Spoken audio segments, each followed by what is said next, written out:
everyone, it's Sharana from Pay Your Weights, and today I'm going to be reviewing the Apple TV Plus series Defending Jacob, Episode 5, Visitors, okay? You guys, I'm sorry, I've let you down. I have not been doing my weekly recaps of Defending Jacob, but I am back on track. We are going to give you every single episode, starting from Episode 5 all the way to the end of the season with Episode 8. So let's get into it. So we saw from the end of last week's episode that we knew Andy was going to have to come face to face with his father. So we find out his father was a serial killer. He killed his girl at the community college. He raped her, then killed her, went off to jail.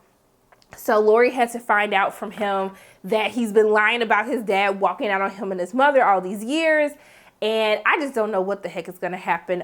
But we see that he go to visit his raggedy daddy. His daddy in prison in Connecticut. He told the doctor that if you want to get my DNA test for this murder gene, you tell Andy he got to bring his raggedy behind on down to Connecticut and we could talk about this. So his dad asked him, what kind of son, what kind of man turns his back on his daddy? I said, well, I mean, if you was just like a normal dad, like if you wanted to rape somebody and they killed someone, then I could understand why you would be upset. But I was like, sir, the nerve, the audacity for you to really sit up here and be like, he has to apologize for you for walking out on his murderous daddy.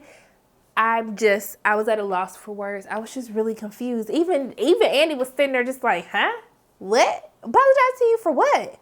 So then he says that he was making jokes about Jacob being a murderer. Then had the nerve to ask Jacob, like, hey, if I help you out, can you get me out of jail? Sir, you are a murderer and a rapist. You ain't getting out of jail? What are you talking about? I was just like, wow, that's what we doing? I guess he said go hard or go home. He ain't got nothing else to lose.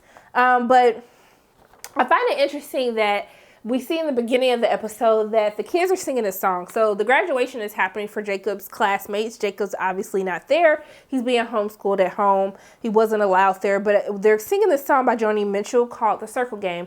And I thought it was very interesting because it's about a child losing their adolescence, just like the seasons are going from a child to an adult. And, mainly with Andy having to come face to face with his childhood. His father that scared him, how his father has spent season after season after season in prison, but also too how Andy lost his innocence when his father raped and murdered that young woman at the community college. And I think it was a very interesting choice of song to use at the beginning of the episode. I thought it was pretty cool just looking into deeper meanings and how this relates to so many different characters in the series. So we see that the conversation with him and his dad, it doesn't go good. Andy had a little stank attitude. His daddy had a little stank he ain't had no stank attitude, but he was just disrespectful to begin with. So Andy let his pride get the best of him. He was like, I ain't doing nothing for you. And so he was like, okay, bye. And what I tell you is that he hopped up and left. And then Andy was like, no, come back. Wait, let's talk. He was like, no. You wanted to have a little stank attitude, then this is what you're going to get. So, his lawyer is telling him, hey, just give it some time. He probably wanted you to come back and visit him another time. It's probably all part of a strategy. But Andy just like, no, we done. And I'm just like, sir, I thought you said whatever it takes, right? Whatever it takes, Andy. That's what I literally died laughing when they said whatever it takes last episode. I just say, y'all just going to throw that in there. Like we were going to think about Endgame. Okay, it's fine. But yes, whatever it takes. And I thought that it was kind of disrespectful that he wouldn't just suck it up and do what he needed to do for his son. Since he's always been saying the whole season so far, I would do whatever it takes to protect my son, to protect my family. But he couldn't let his pride get the best of him instead of doing what needed to be done. But we're going to talk about how Laurie knew what needed to be done. We're going to talk about that a little bit later. But he meets with the lawyer and she gives him the article about that Laurie didn't know she was doing. She thought she had a friend. She was having like a little nervous breakdown. She had every right to have a nervous breakdown. But then she was like, I thought I said no interviews. And then he talking to Laurie. She was like, I just needed a break. I was emotional. And I was just like, you know what, Laurie? It's okay, boo thing. I know that you was emotional. You take the time that you need.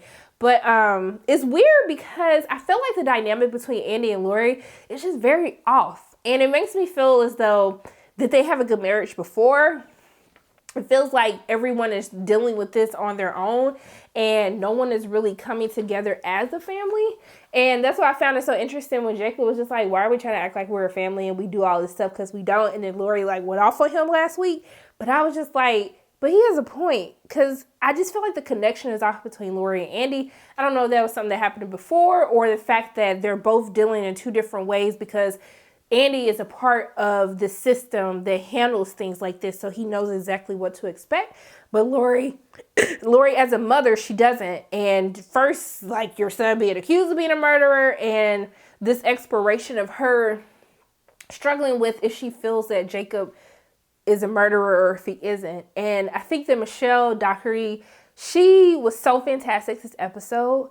From her going to the grocery store in the morning, and when Ben's mama was there, I knew somebody was going to be there. I said, you know what? She's sitting up here looking at all this 4th of July stuff and her realizing that, you know, the whole life of having parties, having people over, having a social life. We see that she got upset at, you know, they had the gala for a job and she can't go back to work, and to really just seeing all these little aspects of her life torn apart from her, even her raggedy little best friend. I saw you helping Ben's mom after the grad, you walking out with her while she's sobbing and crying. You raggedy. You supposed to be Laurie's best friend, but you listen to your raggedy husband. But you know what? That's her husband, so I get it. But still, you still raggedy.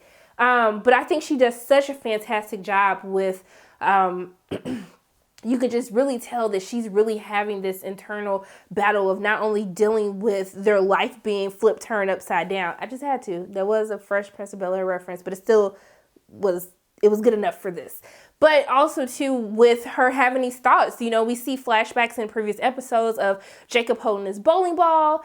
And, you know, after Ben's mom spits at her face, which I was like, girl, you better be lucky she didn't put them hands on you. I think it was very smart for her to go to talk to a therapist. And when she tells the story about how Ben was mad, Jacob was mad because his kid had kept trying to take the ball and he was about to hit him in the head with the bowling ball, but she caught him and no one saw it. I was just like, to really deal with, do you think your son has an issue?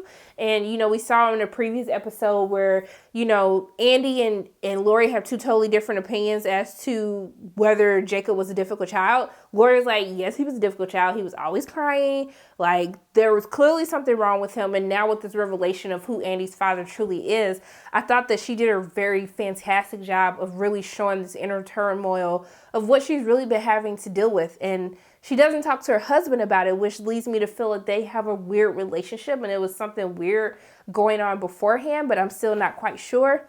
Let me know in the comment section below. Do you see this? Am I making this up? Like, just let me know. But I think it's very unhealthy in how they handle everything that's happening with their son, how he's really not there for his wife like that, even though he makes it seem like he's like there to comfort her and stuff like that, but they're clearly holding secrets from each other. So I don't know. But Michelle, kudos to you. You did that, girl. You did good in this episode. She does good in every episode, but she was like very, very good in this episode to me. But we see that Andy is doing a lot, y'all. Andy doing the most. Andy is bothering these raggedy kids. He just showed up. He literally flattened Derek's mama tire. Came up with this whole plan, which was very clever because he just walking outside like, oh, hey, I was just picking up Jacob's diploma. I said, sir, so you stalking the kids? Is it even normal for these kids to be able to talk to you like this?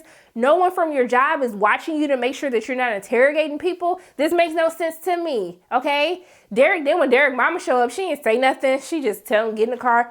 Baby, I would have parked that car. I would have got out of that car, and I would have had to let Andy have it. I would have to let him have it. Also, too, showing up at Detective Duffy's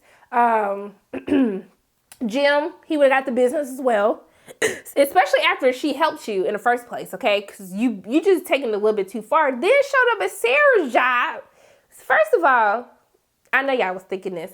Sarah, so your mama just let you go chill at Jacob's house even though he's like about to be on trial for murder? I'm just trying to figure this out. Where are your parents? You sent in person nude pics.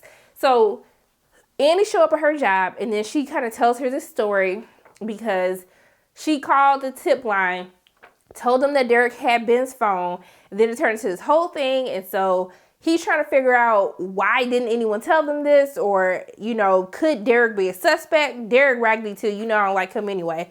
But basically, her and Ben, they was feeling each other, and Ben had her send him some nude pics. Then Derek heard Ben talking about the pics and saying how he gonna have her give her a blowjob at lacrosse practice. He got mad, and then Ben told her if she don't give him a blowjob, that he's gonna send her pics to everybody. And so then the next day, a couple days later, Derek raggedy behind brings Ben's phone to Sarah, and then she was like, what do I want to do? Like, what do I want with this? And then he gets mad. Then a couple days later, Ben ended up dead. And I was like, you know what? I ain't saying it wasn't Jacob, but I ain't saying it wasn't Derek either. Everybody look guilty right now. But what really pissed me off in the episode, and yes, I said pissed me off, this the audacity for Jacob's raggedy behind to really get mad and upset as they're giving him this information with the lawyer and talking about she a fake friend. She ain't even trying to be my real friend. Sir, you should be taking fake friends, semi-friends, part-time friends, whatever type of friends with all this mess that you going through. And I thought it was really creepy when he sent her the axe murderer meme. I was just like, I would have stopped being your friend after that because I don't find that funny. But when he sent her the text message to call her a slut, baby, when I tell you I wanted to pause, reach through that screen, drag Jacob out of the screen, and just be like, I'm sorry, what did you just say to this little girl? Sitting up here trying to be a good friend to your raggedy behind, your creepy behind, your murderous or potential murderous behind. I was just like, the audacity. Ooh, that made me so mad. I was so mad. I said, I'm done with Jake. I don't even care what happened to this little boy, because the fact that he really want to sit up here on Al Gore's internet and send her a message calling her a slut, the nerve. But I did think that it was very cool when Andy takes Jacob fishing. I thought it was a very beautiful shot when they kind of pan out and you just see their two chairs sitting on the dock. I thought it was really cool. I love the conversation that they had between one another. I thought I was like, wow, that's just a beautiful shot right there. It's like nothing serious. They're literally just sitting there in lawn chairs fishing. But I just thought it was really beautiful. I'm still mad, okay? I'm still upset right now. But can we talk about what cutter porn is? So we see that Derek was telling him after he had the conversation, after he was stalking Derek at lacrosse practice, that he was saying that Jake was into some type of cutter porn. So I don't know what the heck it is. I was like, I don't want that on my search history. I don't need that on my conscience right now during this pandemic. But I was just like, dang, like, what are these kids into? They only in middle school, cutter porn? Like, what? I was like, what? What is this? So I was just really confused about it. So I don't really know what to think about that. But we see at the end of the episode that he ends up getting a call from Matt, which was the crazy kid that he had talked to in the beginning because he thought that the kid was lying about the alibi that he gave Pat's. So it seems like he's going to break and he's going to call him and tell him something. I don't necessarily know what it is, but I'm excited to see. But can we talk about a couple of things? So everyone was hyping up this episode, talking about, oh, wait till y'all see what happened with Chris. And I was like, y'all, that 15-second sex scene, I was like, okay. But I knew what Laurie was on. Baby, Laurie said, come here. When she said, come here, I said, Laurie finna get her some D. She is finna get up in there. Laurie said, I've been stressed out this whole entire episode. I need a release. I need something. And then Andy sitting there and just went over his head. He's like, oh, okay. Like, I'm thinking about taking Jacob fishing. I was like, sir, your wife is trying to smash. What are you not understanding right now? So she had to break it down for him. But I was just like, you guys hyped that scene up just a little bit too much. I was just like, yeah, it was 15 seconds. It wasn't that big of a deal. But I'm happy that Laurie got her some D. I'm very happy about that. I really like this week's episode. I love the whole integration of Andy's dad and how he's dealing with that. How Laurie is really having to come to terms with, could this be a pattern in Andy's family? This murder gene that they've been referencing passed down to Jacob. Her just playing back things that have happened with Jacob in the past.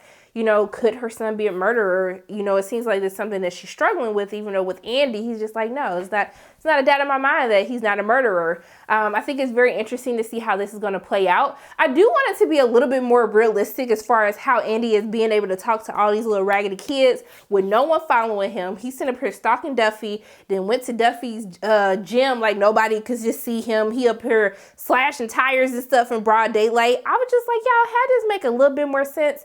I just don't understand how he's getting away with doing all of these things. But child, I guess it's just TV. I shouldn't take all this stuff so seriously. But I was just like, it don't make no sense to me. But it is what it is at this point. But I'm excited to see what happens next week. Overall, I think that everything is speeding up a little bit more. There's more things happening in the episode. They have great pacing now. Great performances. Michelle, MVP for this episode. She was absolutely fantastic. Sarah just broke my little heart. I was like, come here, let me mentor you, please, honey. And where are your parents, Sarah? I'm sorry. I'm sorry. I didn't mean to scream like that. But those are pretty much my thoughts on Defending Jacob. Episode 5, Visitors. As always, my name is Sharonda from Pay Your Weight. And if you like what you saw today, make sure you hit the like button, hit subscribe, share this video with your friends, and make sure you hit the notification bell. And I love you guys 3000. I'll see you soon.